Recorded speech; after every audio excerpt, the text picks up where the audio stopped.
नागरिकांच्या मनामनातील आवाज, नाशिक आवाज.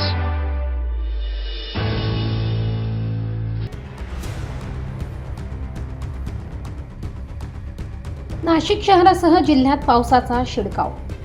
राज्यासह नाशिक जिल्ह्यातील हवामानात वेगाने बदल होत असून उत्तर महाराष्ट्रात वादळी वाऱ्यासह पावसाचे ढग दाटले आहेत. जिल्ह्यात पावसाचे प्रमाण कमी असले तरी विजांचा कडकडाट, मेघगर्जना आणि वादळी वारा यांचा जोर अधिक राहण्याची शक्यता हवामान अभ्यासक दीपक जाधव यांनी वर्तवली. दुसरीकडे नागरिक उकाड्याने हैराण झालेले असताना शहर व जिल्ह्यात सोमवार दिनांक 20 रोजी रात्री 2च्या सुमारास विजेच्या कडकडाटांसह पावसानं हजेरी लावली. जोरदार वारा व विजांचा कडकडाट मोठ्या प्रमाणात होता. मात्र पावसाने तुरळक हजेरी लावल्याने शहर जिल्ह्यात पावसाचा शिडकाव झाला.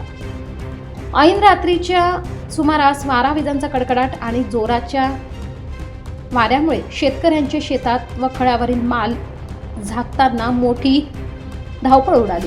सकाळपर्यंत शहराच्या विविध भागात झालेल्या पावसाची 1.8 मिमी इतकी नोंद झाली आहे. विशेषतः उत्तर महाराष्ट्रात रात्री 2 ते पहाटे 4 या वेळेत पावसाचा पॅटर्न तयार होत असल्याचे गत 2 दिवसांपासून दिसून येत आहे. गारपिटीचा धोका. नाशिक जिल्ह्यातही डोंगराळ भागात गारपिटीची शक्यता नाकारता येत नाही. मागील काही दिवसात पिके वाचवताना शेतकऱ्यांना इजा झाल्याच्या घटना घडल्याने स्वतःच्या आरोग्याची आणि जीवाची काळजी घेऊनच शेती कामाची नियोजन करावे असा मोलाचा सल्ला हवामान तज्ज्ञांनी दिला.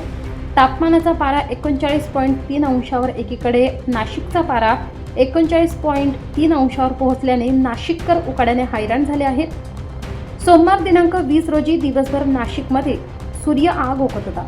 कमाल तापमान 39.3 अंश सेल्सिअस नोंदवले गेले आहे.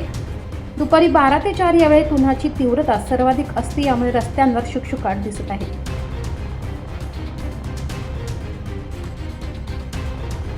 नाशिक आवाज, नाशिक.